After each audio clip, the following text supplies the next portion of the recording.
Saudara-saudari, selamat berjumpa.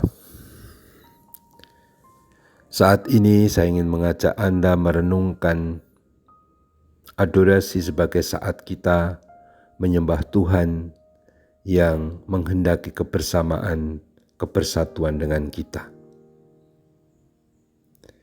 Saya selalu terkesan dan senang merenungkan panggilan murid di bukit dalam Markus bab 3.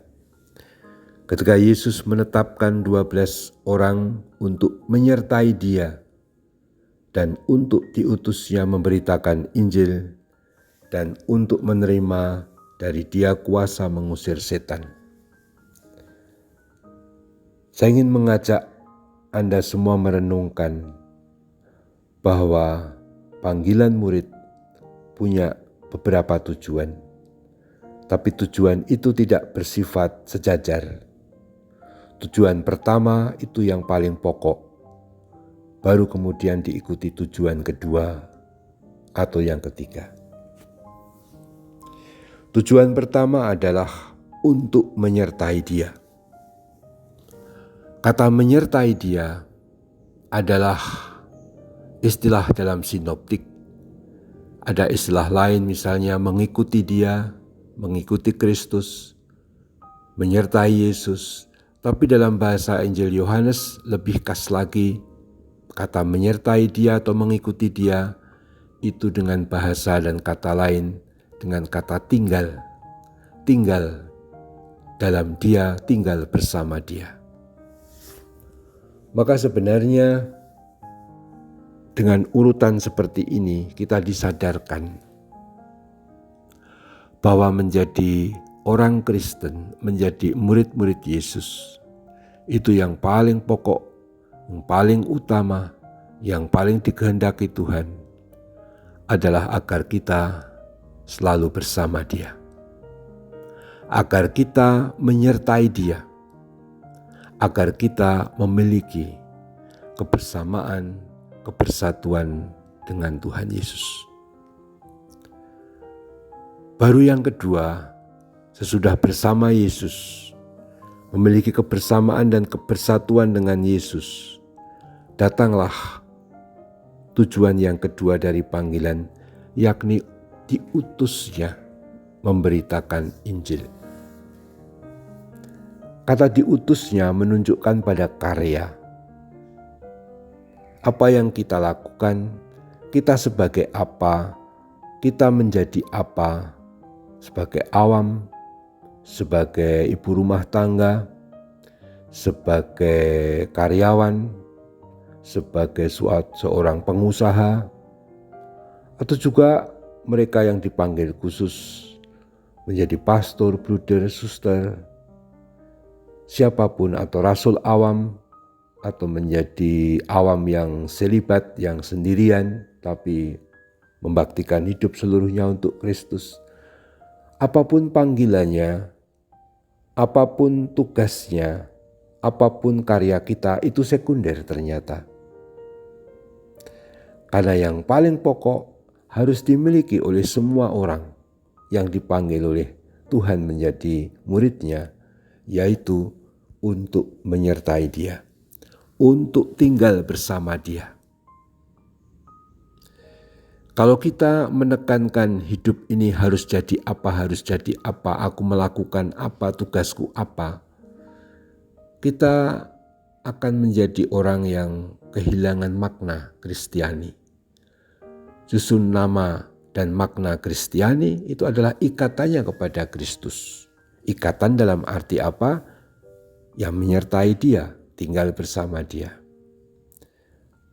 Kalau orang itu mengalami kebersatuan dan kebersamaan dengan Kristus yang paling pokok sebagai tujuan panggilan hidupnya sebagai orang Kristen, maka dia mengupayakan segala hal agar selalu bisa bersama Yesus.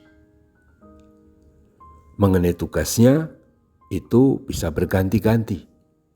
Orang boleh menjabat sebagai ini, sebagai itu, toh pada waktunya juga harus berhenti dan harus periodenya juga harus berhenti atau habis dan diganti orang lain. Tapi yang namanya bersama Kristus, tinggal bersamanya itu tetap, bahkan dengan kematian nanti kita justru mengalami kebersatuan dengan Kristus untuk selamanya. Justru maksudnya kalau orang itu bisa mengalami kebersatuan dengan Kristus sebagai yang pokok, maka ketika diutus mewartakan, diutus untuk berkarya, itu mewartakan Kristus bukan diri sendiri, karena sudah mengalami pengalaman dengan Kristus. Dia mewartakan pengalamannya dengan Kristus, bukan mewartakan diri sendiri, karena telah dan yang pokok telah mengalami kebersatuan dengan Kristus. Kapan kebersamaan dengan Kristus itu terjadi? Dalam perayaan Ekaristi.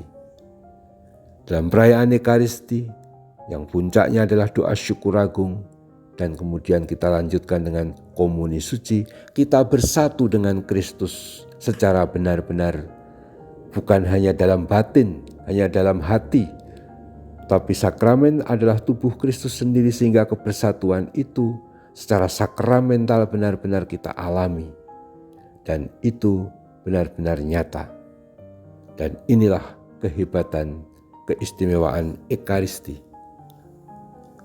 Maka kalau kita misa online itu baik, tapi tidak Ekaristi dalam pengertian yang sebenarnya.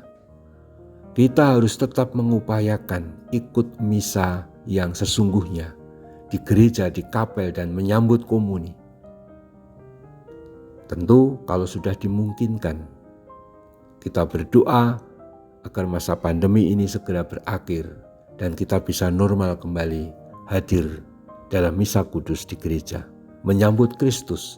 Karena itulah kebersatuan dengan Kristus secara istimewa dan yang paling pokok, tujuan panggilan murid yang utama dan pertama.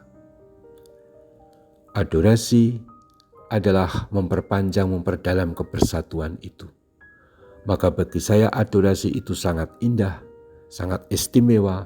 Adorasi itu sangat-sangat bagus untuk melanjutkan kebersatuan dengan Kristus, agar kita mengalami terus tinggal di dalam Dia. Hanya tinggal di dalam Dia, hanya karena kita sering adorasi, kita mengalami kesatuan dengan Tuhan Yesus secara istimewa dalam keheningan, dalam kebersatuan, dalam doa. Diharapkan kita dalam berkarya mewartakan Kristus, bukan mewartakan diri sendiri. Lanjutkan adorasi kita. Terpujilah Tuhan kita Yesus Kristus untuk selama-lamanya. Amin.